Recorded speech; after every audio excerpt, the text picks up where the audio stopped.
If you wanted to start a business, Japan after World War II was probably the worst place for that. However, inside a bomb-damaged office building in the middle of Tokyo, two engineers began their dream company against all odds. And fast forward to today, Sony is everywhere. From consumer electronics to music, movies, video games, and even an entire line of robot dogs, Sony does it all. But with their hands in so many industries, they're faced with the brutal reality about business. Enemies are everywhere. Throughout their history, Sony has faced many battles, including being stabbed in the back by Nintendo and potentially infiltrated by the North Korean government. So in this video, we're unraveling the entire history of Sony. Their rise from a struggling radio repair service to a $100 billion empire.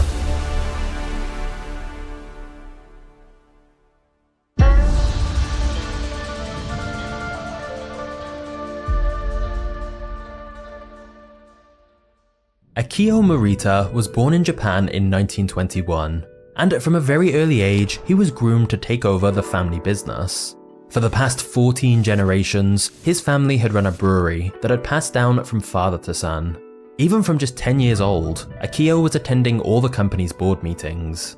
However, he seemed more interested in tinkering with radios and phonographs than running the family business, and he begged his father to let him study physics and engineering instead of economics. Surprisingly, his father agreed, and this decision potentially saved his life. After Japan bombed Pearl Harbor, the army drafted millions of military-aged men, but since Akio studied physics, he could design weapons for the army instead of fighting on the front lines. So in 1944, Akio got an engineering job in the Navy, and that's where he met his future business partner, Masaru lbuka. Akio and Masaru quickly bonded over their shared passion for technology. They hated using it for war though, and they both dreamed of building technology that made people's everyday lives better. Nevertheless, the world was at war, and as engineers, Akio and Masaru knew that Japan's military technology was years behind the US, so it was only a matter of time until they were on the losing side of the war. In August of 1945, their prediction came true.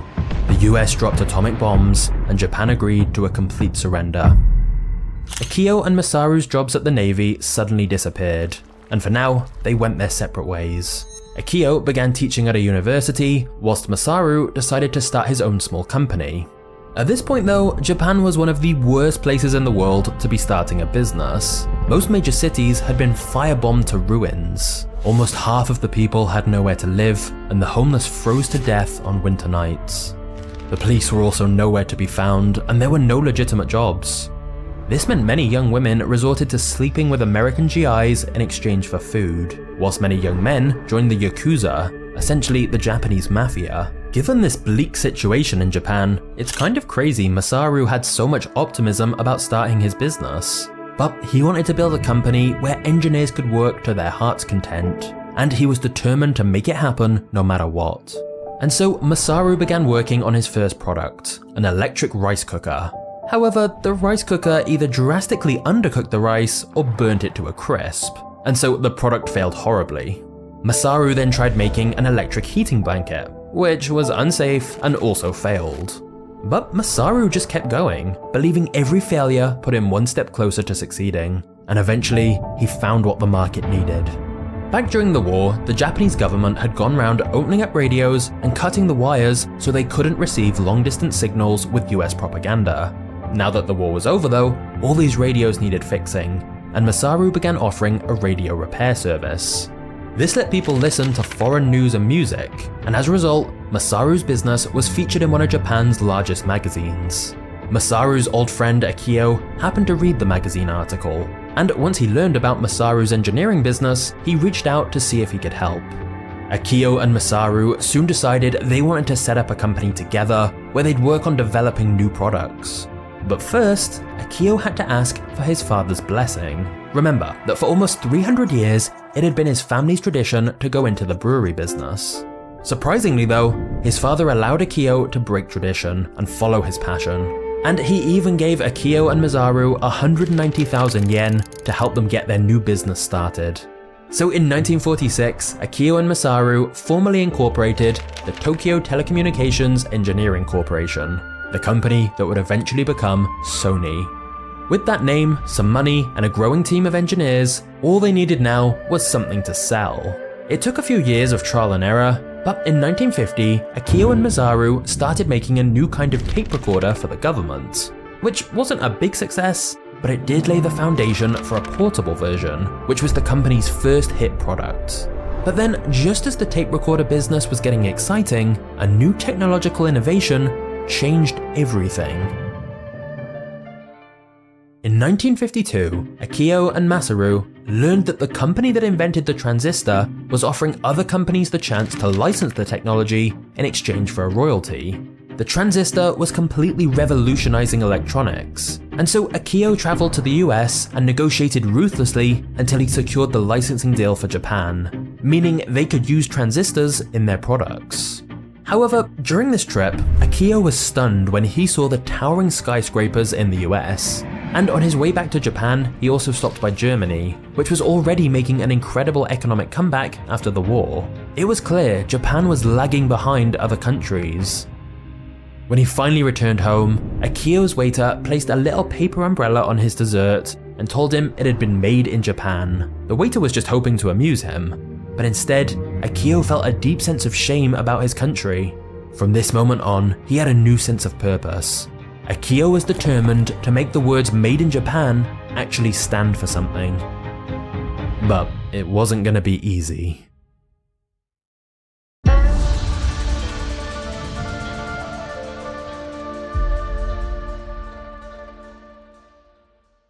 Now that they had the license to make transistors, Akio and Masaru had the chance to turn their company into a global brand, so they needed a name that could be used all around the world.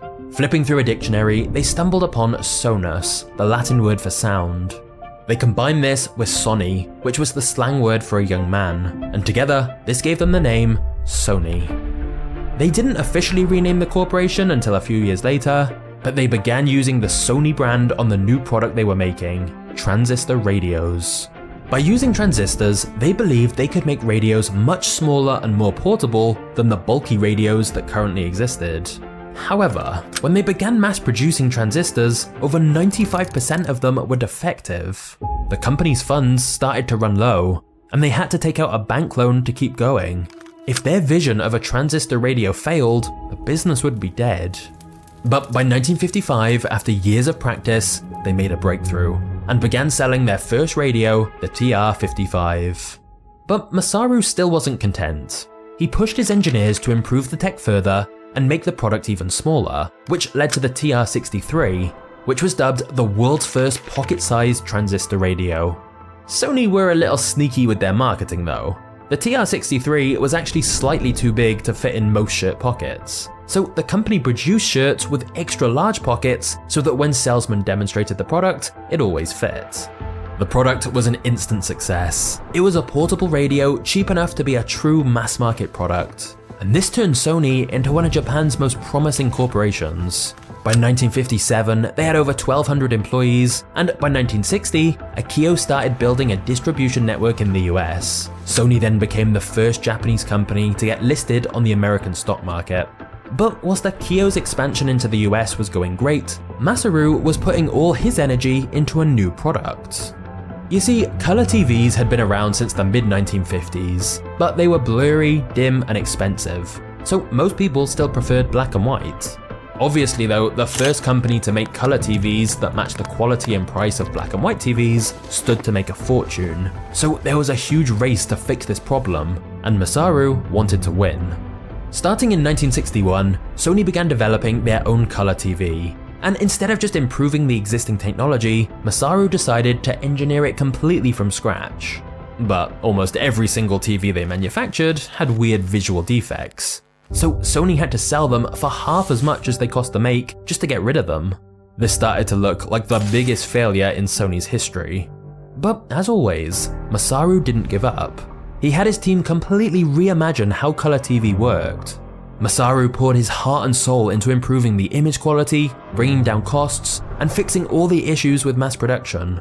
Eventually, they had created a new product called the Trinitron, which had a brighter and sharper image than every other color TV on the market. And because of the superior quality, Sony could charge a higher price. Over the next few decades, Sony became the world's largest TV manufacturer, selling around 290 million Trinitrons.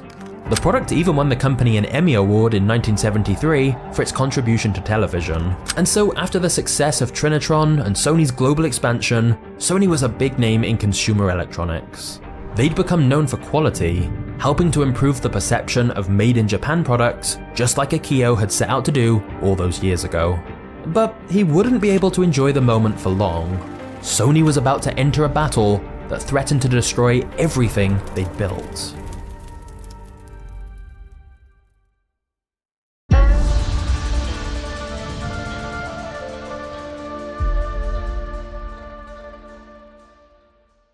Nowadays, with streaming services like Netflix, you can watch TV shows whenever you want. But back in the mid-1970s, TV shows aired live at one specific time, and if you missed it, you were out of luck. At least that was the case until Sony stepped in. In 1975, they introduced a video cassette recorder called Betamax. Now, people could just pick a channel, set a timer, and Betamax would record whatever was playing so they could replay it whenever they wanted. The product initially looked like it was going to be a huge hit, but then Betamax got a serious competitor, VHS. You see, just like how we have different file formats for digital videos today, video cassettes had different formats too, like Betamax or VHS. But here's the interesting part. Even though Betamax had superior image quality than VHS and was widely considered the better technology, VHS ended up winning the format wars. Why? Because the VHS was cheaper and could store 4 times as much content. So even though Sony's product was superior, for the average person, VHS made more sense. So all the millions Akio and Masaru had invested into Betamax were lost in just a few years. However, as Sony was bleeding money, Akio made an audacious bet. He said if his next product failed, he would leave the company.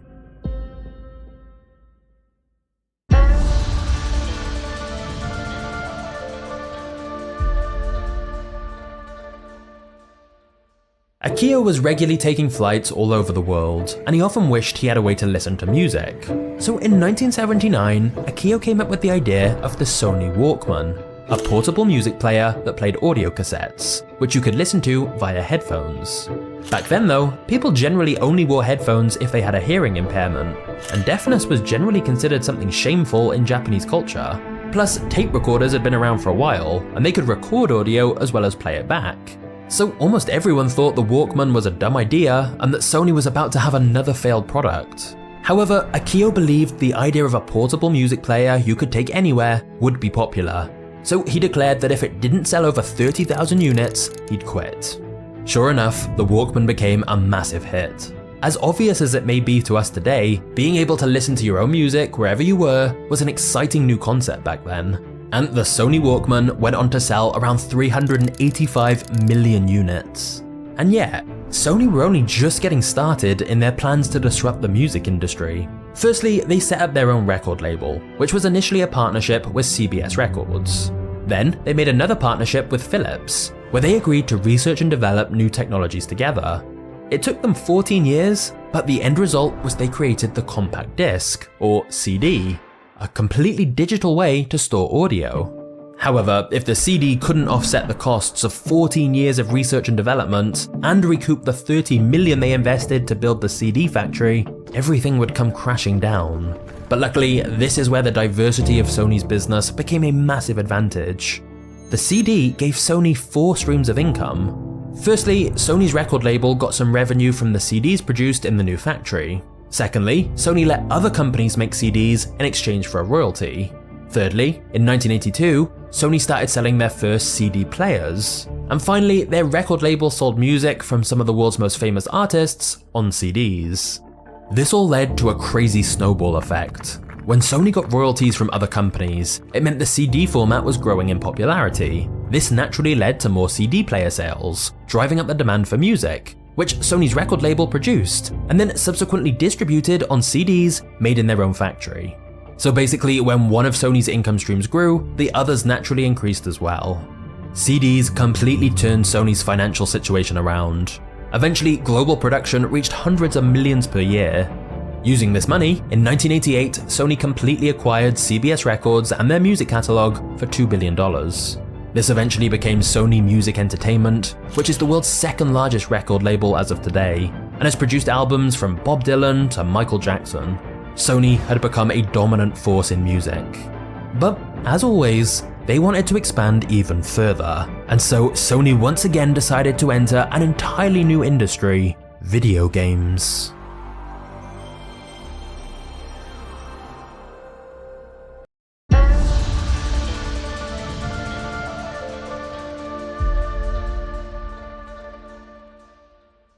In 1991, Nintendo released the Super Nintendo Entertainment System, which Sony helped build the audio system for. It was an instant classic, but it has some glaring weaknesses. Mainly, the games came in cartridges, so developers had to use specialized computers to make games for it, and they had extremely limited file sizes. So it was a very complicated process to make very technically limited games. Now that Sony and Nintendo had a working relationship though, Sony proposed a solution: to build an external system that let their console play CD-based games. It was a solid idea, and Sony got to work on it right away. But they also had another idea. They could potentially make an entirely new console that only used CDs, not cartridges. In Nintendo's opinion, this was a step too far. If a lot of game developers made the switch from cartridge-based to CD-based games, which they likely would, Sony could launch their own console and take all the developers with them. Nintendo grew increasingly suspicious that Sony would betray them, and so Nintendo decided to betray Sony first. To the shock of everyone at Sony, Nintendo publicly announced they'd be making the exact same CD-based technology Sony had pitched them, but they wouldn't be working with Sony. And to make the betrayal even worse, the company Nintendo was partnering with for this project was Philips, the same company Sony had created the CD with in the first place. Everyone at Sony was furious. But ultimately, this was probably one of the worst mistakes Nintendo ever made, because Sony decided to push on with the project without Nintendo, and in 1994, what would have been the Nintendo PlayStation instead became the Sony PlayStation. Since the PlayStation used CDs, it was a much more attractive platform for game developers to build on, and the games themselves could be way more ambitious than those made for Nintendo consoles, which use cartridges. Plus, Sony simply had more resources than Nintendo. So Sony packed their console with so much more technology, and it made the SNES look like a kid's toy by comparison. Nintendo did release their own competitor, the Nintendo 64, but only 400 games were made for it during its lifetime, whereas the PlayStation got almost 8,000 games.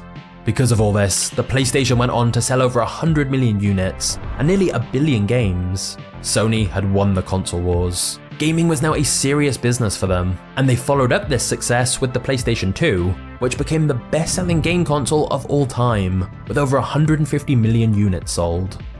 And this also taught Sony an important lesson. A lot of iconic franchises like Ratchet & Clank, God of War, and Gran Turismo originated in the PS1 and PS2 era, and Sony realized that owning intellectual properties like these was a massive advantage.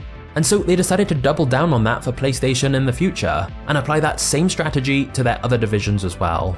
In fact, Sony had their eye on one popular character in particular, and this would result in one of the most profitable bets they ever made, and a whole lot of drama.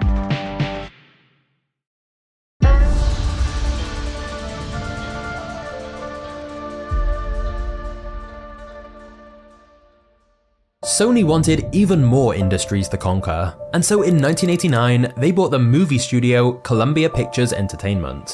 This became Sony Pictures Entertainment, one of the 5 major movie studios of today.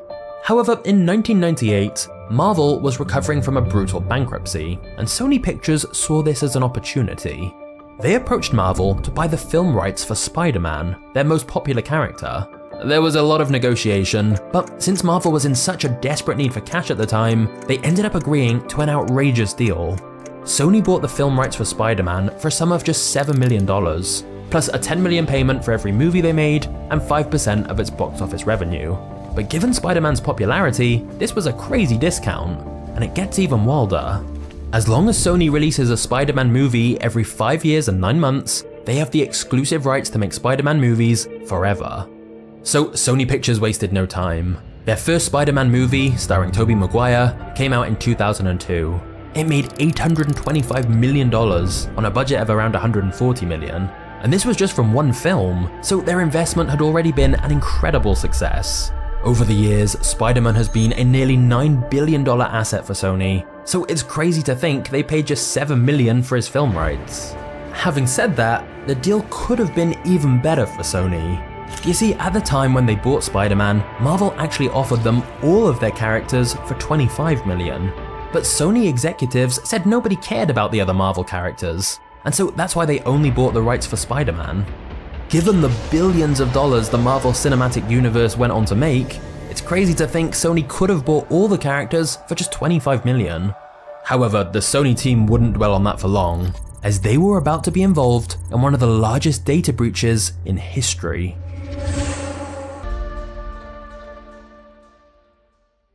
In 2014, Sony employees went to their computers to find an ominous message saying they'd been hacked by a group called Guardians of Peace.